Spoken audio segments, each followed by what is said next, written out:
The Galactic Conquered had always believed in order, in rules, and in limits. For thousands of years, their greatest scientists had studied the stars and written careful laws about what was possible and what was not. One of their proudest achievements was the planetary danger scale. From Class 1 to Class 15, every world was measured, studied, and ranked. A Class 1 world was safe, a world of gentle breezes, mild climates, soft rains, and harmless animals. Many Concord species had come from such planets where danger was rare and survival was simple. A Class 10 world was already harsh. Such a planet might have strong storms, larger predators, or volcanic eruptions. Few species could handle it.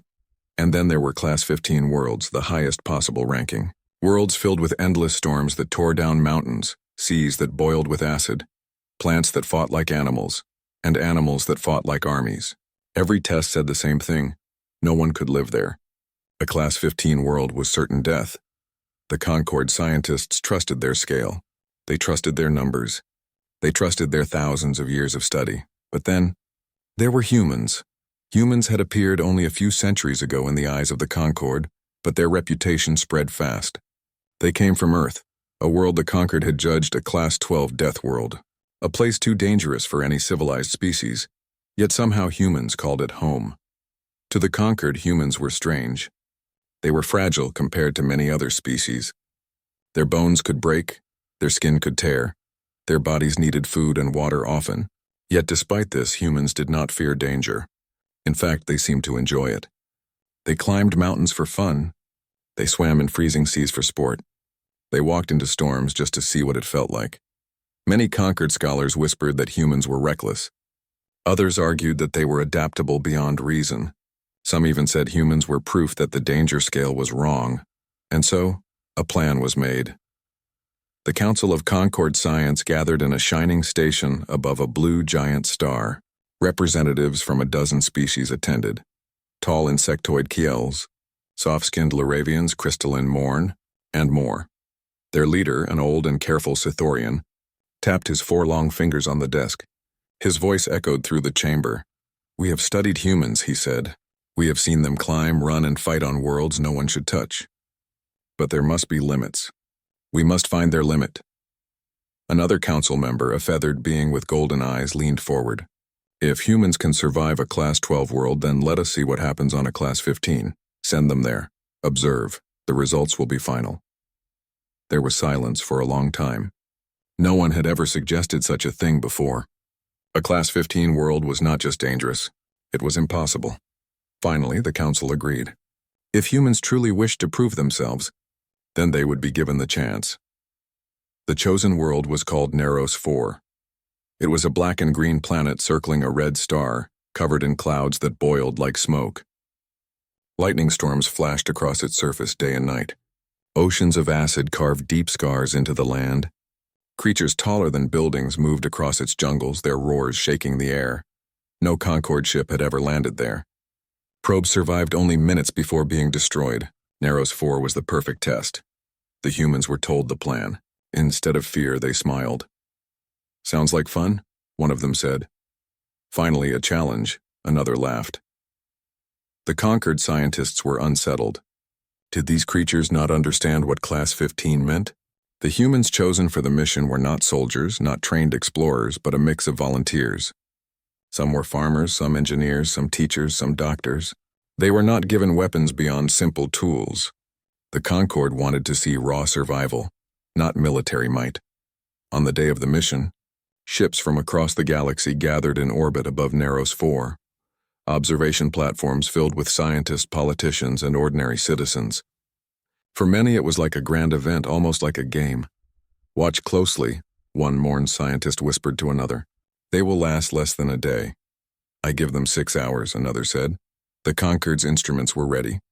They would track every breath, every step, every heartbeat. And then the humans landed.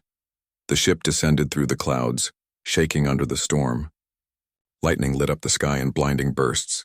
The ground below was a maze of dark forests and broken mountains.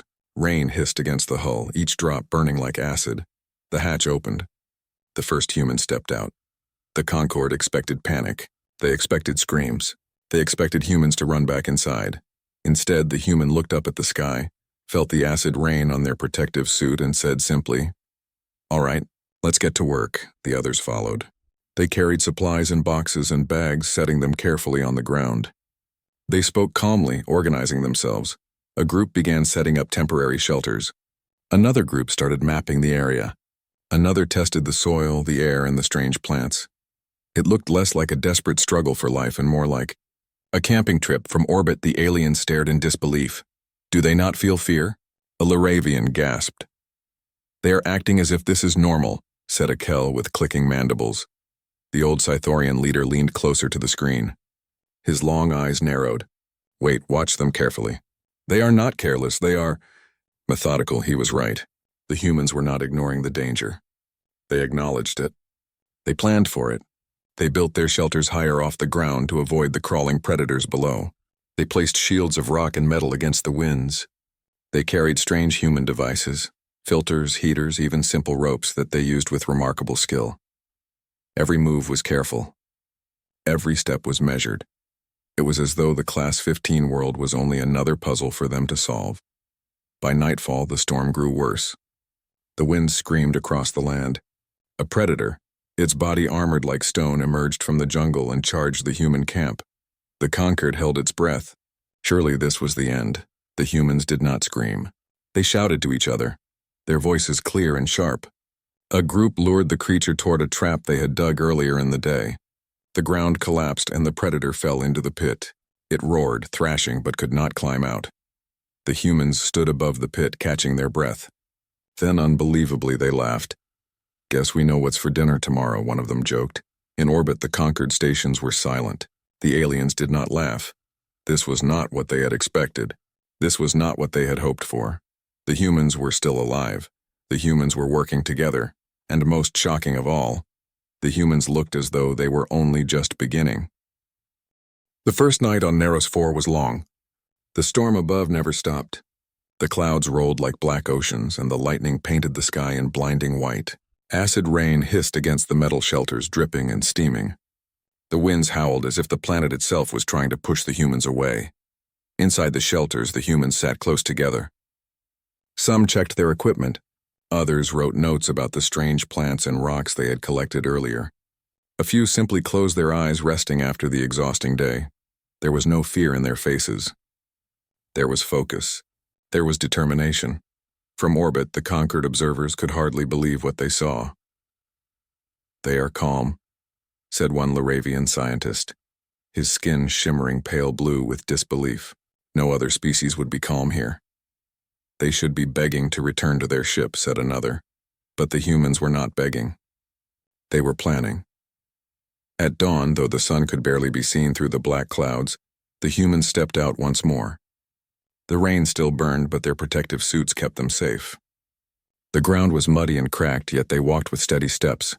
One group moved toward the jungle, carrying tools and scanners. Another stayed near the camp, improving the shelters. A third began digging into the soil, searching for usable resources. The jungle was alive with noise. Strange creatures screamed in the distance. The ground shook as something heavy moved among the trees. Bright plants opened and closed like jaws. The Concord observers expected the humans to retreat, but the humans only studied. "This soil has strange minerals," said one, kneeling with a scanner. "These vines are tough. Could be good for rope," said another, cutting a sample. "Careful, that tree's dripping acid," warned a third, pulling a teammate away. To them, danger was not a wall. It was a challenge. Back at the camp, the humans worked together to make the shelters stronger. They stacked rocks to create walls against the wind. They layered metal sheets from their landing ship to reflect the acid rain. They used ropes and nets to tie everything tightly so nothing would blow away. From orbit, an insectoid Kel scientist clicked his mandibles in confusion. "They are not building for hours. They are building for weeks.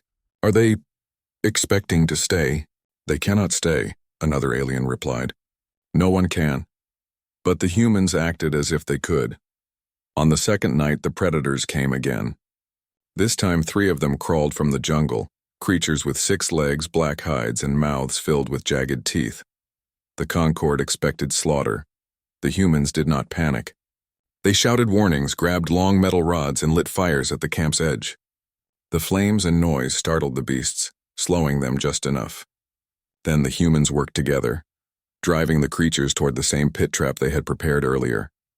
The monsters fell in, roaring and thrashing, their claws scraping against the pit walls. The humans stood above them, breathing hard but smiling.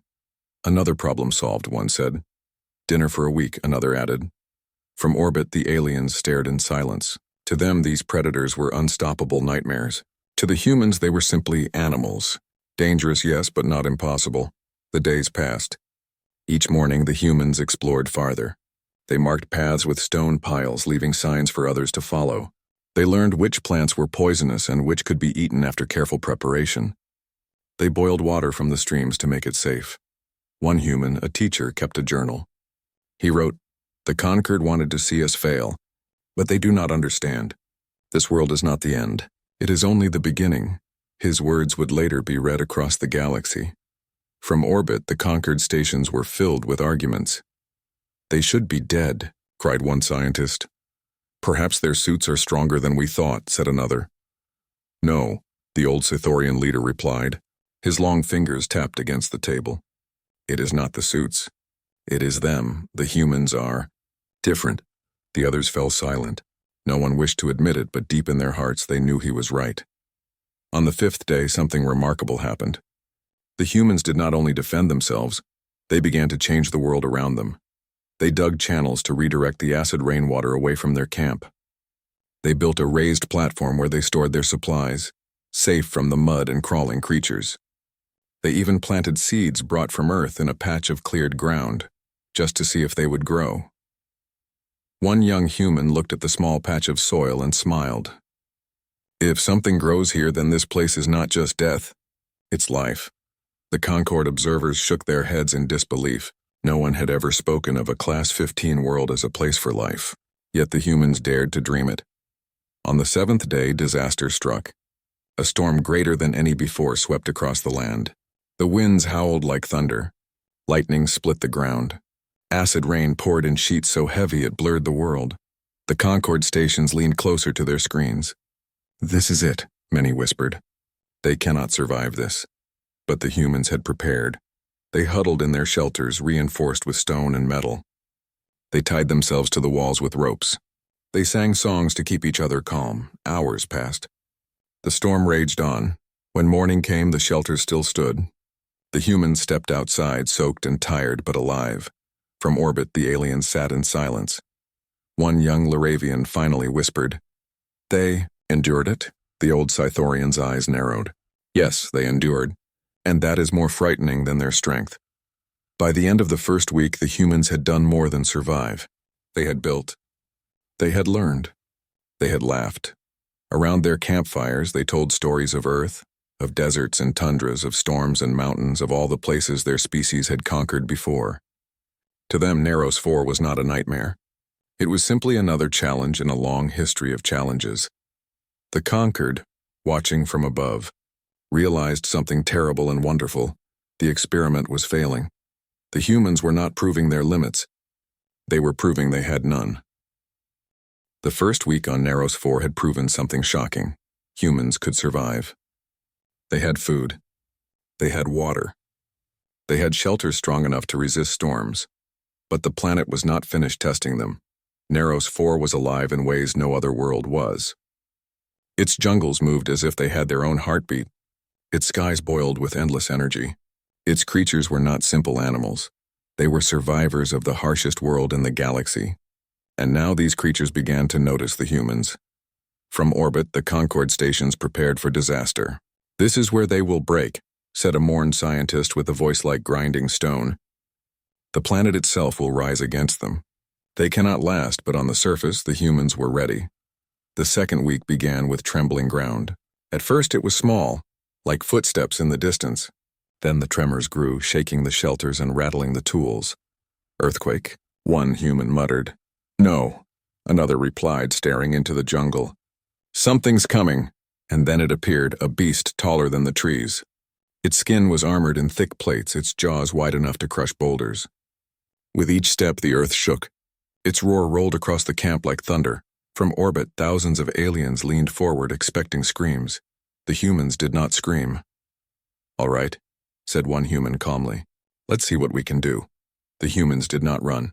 Instead, they spread out, moving with practiced teamwork. Some shouted and waved to distract the beast. Others carried sharpened stakes, rushing to place them in the ground where the creature might step. Another group lit torches, the flames dancing bright against the storm-dark sky. The beast charged, its massive feet crushing the earth. The ground shook as if it would split apart. The humans shouted, pulling it toward the pit trap they had reinforced from the first week. The creature fell. The ground collapsed under its weight and it bellowed in rage. The humans swarmed around the edge, pushing rocks and logs down into the pit to keep it trapped. From orbit, the aliens were silent. What they had seen was impossible. But to the humans, it was only another hunt. "Looks like we just found ourselves a new neighbor," one human joked, wiping sweat from his face. The next day brought a new challenge. The jungle itself seemed to fight back. Thick vines moved when no wind touched them, creeping toward the camp. Bright flowers opened with clouds of poisonous gas. The ground shifted as if the roots of the trees were trying to push the humans away. At first, the aliens in orbit thought the humans would finally retreat. But instead, the humans studied the jungle. "These vines are strong," one engineer said, pulling at them, "stronger than steel cables." "They're dangerous," another warned. "Dangerous doesn't mean useless," the engineer replied. And soon the humans were cutting, weaving and shaping the vines into ropes, nets, and even bridges between their shelters. What the jungle had meant as an attack became another tool in human hands. By the third week, Narros 4 unleashed its worst storms yet. Hailstones the size of fists rained from the sky. Winds ripped trees from the ground. The humans' shelters groaned under the force. From orbit, the Concord scientists leaned closer. Now the shelters will fall. Nothing can withstand this. But the humans had prepared. They tied their shelters together with vines and ropes. They dug channels to drain the flooding water. They covered their walls with layers of stone and mud to soften the hail. For 3 days the storm raged. For 3 days the humans worked side by side, never giving up. They patched holes. They carried the weak. They sang to keep their spirits strong, and when the storm finally ended, their camp still stood. On the 4th week, the predators returned, but not the small ones from before. This time, dozens of smaller beasts came together in a pack, their glowing eyes shining in the night. They circled the camp, snapping their jaws, testing the humans' defenses. From orbit, the aliens murmured, "This is it. The predators have learned to hunt together. The humans cannot fight so many." But the humans did not panic. They had prepared traps around the camp, pits, nets, sharpened stakes. They had trained with their makeshift spears and torches, and when the pack attacked, the humans fought with fierce coordination. Some drove the beasts into the traps. Others held the line with shields made of metal scraps. Fires lit the night, smoke rising against the storm clouds. When it was over, the ground was littered with defeated predators. The humans stood, exhausted but victorious. From orbit, the silence was heavy. The old Scythorian leader finally spoke. "The predators are strong. The storms are endless. The land itself is alive. But the humans are still here," and he whispered a truth no one wanted to hear. "The planet is fighting them, and losing." By the end of the first month, the humans had done more than survive. They had begun to shape Narros 4 into something new. They built walls of stone and vine around their camp. They dug wells for cleaner water. They created smoke signals to scare away flying creatures. One human even managed to tame a smaller predator. It had been injured during the pack attack, and instead of killing it, she had fed and cared for it. Now it followed her, guarding her side with loyal eyes. From orbit, the aliens were horrified. "They are domesticating a predator," one gasped. "They are making this place theirs," another whispered. The humans laughed around their fires, telling stories of home. For them, danger was not despair, it was life. But Narros 4 was not finished.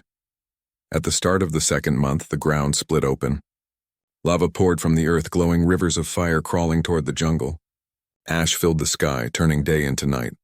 The Concord stations went silent. No world could be survived under such conditions. Yet the humans did not retreat. They studied the lava. They marked the safe paths between the flows, and then to the disbelief of every alien watching, they began to use the heat. They built stone ovens near the lava streams, cooking their food more easily. They used the warmth to dry their soaked clothes. They even tested ways to turn the heat into energy for their machines. The old Sithorian's voice trembled when he saw this. They are not only surviving, they are adapting, they are thriving. By the middle of the second month, the Conquered's confidence was gone. No one spoke of humans failing anymore. Now they spoke in whispers of fear. If they can live here, one alien murmured, what can stop them? They are not just surviving this world, another said. They are bending it, changing it. And the most frightening question of all, what happens when they leave? What happens when they bring what they learned here? Back to the stars? On the ground, the humans worked without pause. They were tired, bruised, and scarred, but their spirits were unbroken. Around the campfires at night, they spoke proudly. This planet thought it could kill us, one said. It forgot one thing, another replied with a smile. We don't quit. The fires burned bright, their laughter rising into the storm-filled sky. And far above, the Conquered watched in silence, realizing that nothing on Neros 4 was happening the way they had hoped. The Conquered had sent the humans to Neros 4 expecting failure. A Class 15 world was supposed to be the final wall, the unbeatable test. But after 2 months, it was clear. The wall had already been broken. The humans were not just alive. They were building a new life. Their camp had grown into a small village. Their fires never went out. Their shelters stood strong and their defenses spread farther every day.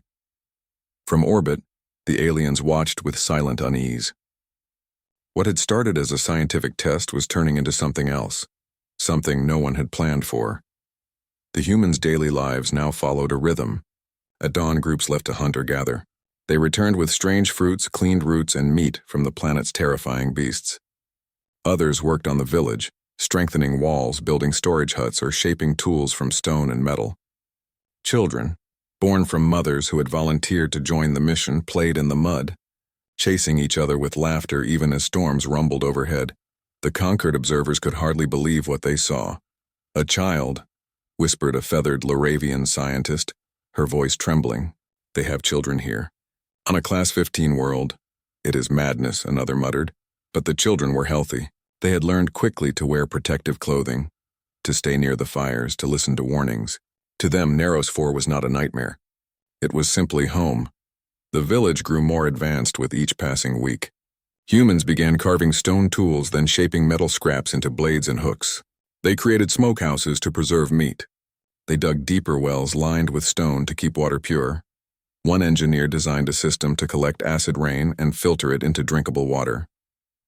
The same acid that had been meant to kill them now became another resource. From orbit, an insectoid Kel hissed in disbelief. Every danger becomes a tool in their hands. They cannot be stopped. The old Sithorian leader said nothing. His long eyes narrowed as he studied the humans below. Inside his heart, respect and fear were growing together. On the planet, the humans were not just adapting. They were curious. They began exploring farther from the village, mapping rivers, mountains, and valleys. They carried markers to leave trails, ensuring others could follow safely. One group discovered a cave filled with glowing crystals. The crystals hummed with strange energy, and when tested, they could power small devices. Another group climbed a volcanic ridge and discovered fertile soil where earth seeds had begun to sprout. Tiny green shoots pushed up through the black ground. For the first time, Earth life was taking root on Neros 4. The humans cheered when they saw the sprouts. To them, it was proof that this place could be more than survival. It could be a future. News spread across the galaxy. The Conquered could not keep the mission a secret any longer. Reports were broadcast across hundreds of systems. Humans thriving on Class 15 world. Children born and healthy. Village established, species everywhere reacted with disbelief. Some laughed and said the news must be false. Others shivered with unease. How can they live there? Many asked, but the evidence was clear. Images and recordings showed humans smiling under storms, working together, taming predators, and planting seeds in volcanic soil. The galaxy began to whisper the same question. If humans can survive there, what can't they survive? The Conquered Council met again. Their chamber was filled with voices raised in argument. This was a mistake, cried one delegate. We wanted to prove their limits, not give them new strength. They must be removed from the planet at once, demanded another. But the old Scythorian leader shook his head slowly. Removed? No, they would not agree. Look at them. They already call this place home. Then force them, shouted a crystalline morn. The Scythorian's voice was calm but heavy. And what will that prove? That we fear them? The chamber fell into silence. On the planet, the humans received a transmission from orbit. A conquered official appeared on their screen, his voice formal and careful. Humans, he said, you have proven your point. You are strong. You are resilient. But this world is not meant for life. We will send ships to bring you home. The humans listened. Then one of them, a woman with dirt on her hands and a child at her side, spoke for them all. Thank you, she said politely. But no, we're not leaving. This is our home now. We've built it with our own hands. We will stay. The transmission ended. From orbit, the conquered scientists stared at one another in silence. The humans had chosen a death world and called it life. Weeks passed and the human village grew into a settlement. They built watchtowers from stone and wood. They tamed more predators, using them as guards. They experimented with the glowing crystals, creating simple lamps that lit the night. The children grew stronger, running under the stormy skies as if they had been born to it. They learned to swim in the acid rivers after careful neutralization with minerals the adults had discovered. Every danger became part of their lives. Every threat became another step toward progress. From orbit, the Conquered's fear deepened. One night, an enormous storm swept across Naros 4. It was greater than any before, a superstorm that lasted for 3 days. Winds roared louder than mountains collapsing. Lightning struck again and again, setting forests aflame. Floods tore across valleys, carrying beasts and trees in their rushing currents. The Concord expected the settlement to vanish. No living thing could withstand such power. But when the storm ended, smoke cleared to reveal the village still standing. The humans had tied their homes together with rope and vine. They had dug trenches to redirect the floods. They had built fire breaks to stop the flames. Their walls were scarred, their faces tired, but they were alive. And when the sun finally broke through the clouds, they sang. Their voices rose into the stormy sky, a song of victory. From orbit, millions watched in awe. The unintended outcome had arrived. The Conquered had wanted to prove humans were reckless. Instead, they had proven humans could achieve the impossible. The danger scale itself was questioned. If a Class 15 world could not stop humanity, then what did the numbers even mean? What use was the scale if one species could ignore it? Across the galaxy, other civilizations began to reconsider humanity. Some whispered of friendship, hoping to ally with such survivors. Others whispered of fear, wondering what would happen if humans turned their strength against them. But on Naros 4, the humans did not think of power or politics. They thought only of building a future.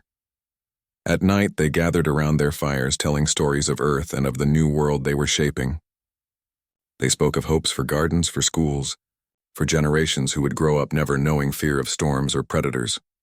One elder looked at the children playing nearby and said softly, "We were sent here to die. But instead we are teaching this world how to live with us." The humans had been on Naros 4 for many months. What began as an experiment had turned into history. Their camp was no longer just a few shelters tied together. It had become a settlement of strong walls, watchtowers, farms, and families. The storm still came. The predators still roared. The ground still shook with quakes and eruptions. Yet the humans endured. More than endured, they flourished. From orbit, the Concorde continued to watch in silence. The stations that once gathered to witness human failure were now filled with uneasy whispers. The scientists who had predicted disaster now had no answers. The council members who had hoped for proof of human weakness now feared what they had created. The outcome was not what they had hoped for. It was something far greater and far more dangerous.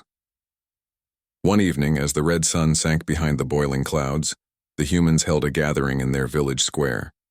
Fires burned bright against the dark sky. Children sat close to their parents. Hunters, farmers, and builders shared food at long wooden tables. It was a celebration, not of victory over the planet, but of life itself. A woman stood and raised her voice. "We came here with nothing but tools and hope. We were told this world was death, but look around you. Do you see death?" "No," the crowd shouted back. "We see life," she continued. "We see a future. This is not a death world. This is our world." The voices of the humans rose together, strong and clear. carried up into the stormy sky. From orbit, the alien observers heard their words through recordings. Many felt a chill run through them. These people had not just survived, they had claimed Neros 4 as their own. The conquered council met again. Their chamber, once filled with confident voices, was now heavy with worry. "We cannot allow this," one delegate said. "If they can live on a Class 15 world, they will spread everywhere. They will have no limits." "They are already spreading," another answered. "Look at them. They are not even afraid. They build schools for their children. They plant gardens. They tame predators. They laugh under storms. If they can thrive there, they can thrive anywhere."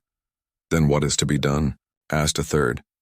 The old Sithorian leader, who had watched from the beginning, rose slowly. His voice was soft but firm. "There is nothing to be done," he said.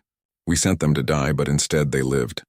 We wanted proof of their limits, but instead, we proved they have none. The galaxy must accept this truth. Humans cannot be stopped." Meanwhile, on Neros 4, the humans continued to transform their world. The seeds planted in volcanic soil had grown into small fields of crops. Strange fruits from the jungle, once poisonous, had been carefully studied until they became safe food. Domesticated predators guarded the edges of the village, loyal as hounds. Children learned to climb ropes across the rivers, to light fires in the rain, and to find safe paths in the shifting jungle. To them, these lessons were normal.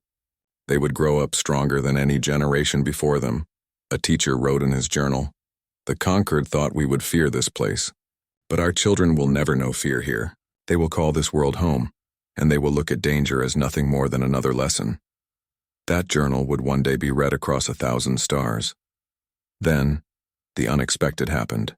The humans sent a transmission not to ask for help, but to invite. They looked into the camera, standing proudly before their settlement, and spoke in simple words. "To the conquered, and to all who are watching, we welcome you. This world is not what you feared. It is alive and it is full of promise. We invite you to visit us, to learn with us, to see what can be built when we do not give up." The message spread across the galaxy in hours. Some species were shocked, others laughed nervously. A few even considered accepting the invitation. But for many, the message carried a warning as well as a welcome. The humans had survived the impossible. What else might they do? The conquered observers who visited found something unbelievable. The settlement was not a place of despair. It was a place of warmth and community. Children ran through the mud, laughing. Families shared food by the fire. Hunters brought in creatures from the jungle, not as trophies, but as meals to share. The visitors saw fields of earth crops growing beside Neros fruits. They saw predators resting calmly near humans who had tamed them. They saw houses built strong against storms, glowing with lamps powered by the crystals of the caves. One alien whispered, "This is not survival. This is civilization." And another replied, "Civilization born in the heart of death." The longer the conquered watched, the clearer the truth became. Nothing was happening as they had hoped. They had expected human weakness. They had found human strength. They had expected tragedy. They had found hope. They had expected the end. They had found a beginning. Neros 4 was supposed to be the limit. Instead, it became proof that humans had no limits at all. One night, far above the world, a young Laravian scientist stood at a viewport, staring down at the glowing fires of the settlement. His mentor joined him. "They should not be alive," the younger whispered. The older answered, "And yet they are. Remember this. The galaxy's danger scale was built to measure planets. It was never built to measure humans." On the ground, a child was born beneath the storm clouds. Her cries were strong, rising above the thunder. The villagers cheered, wrapping her in blankets. She was the first child born who would never know Earth, who would grow up calling Neros 4 her only home. Her mother smiled down at her and whispered, "You were born where no one believed life could exist. That means you can do anything." From orbit, the Concorde watched the moment with quiet awe. Even the hardest hearts felt a strange warmth. Months turned into years. The human settlement became a town. Their tools grew sharper, their walls stronger, their knowledge deeper. More children were born. More gardens were planted, and always above them the storms raged. But the humans no longer feared them. They laughed when the winds howled, worked when the rain poured, and sang when the lightning lit the sky. The conquered and the galaxy beyond finally understood. Humans were not a species of safety. They were a species of survival. Where others saw death, they saw challenge. Where others saw despair, they saw hope. Where others saw an end, they saw only the beginning. The last message from the Concord's leader, spoken softly as he gazed down at the settlement, carried across the stars. They were sent to a Class 15 Deathworld. We thought it would destroy them. But instead they taught us a lesson greater than any science. Survival is not about safety. It is about spirit. And in that, humans have no equal. And so the story spread across the galaxy. On planets of gentle skies, species whispered of the humans on Neros 4. On stations orbiting suns, children listened wide-eyed to the tale of the Deathworld settlers. And across the Concord, leaders spoke carefully of the new truth. Humans had been sent to die, but instead, they had shown that nothing, no storm, no predator, no world could truly stop them.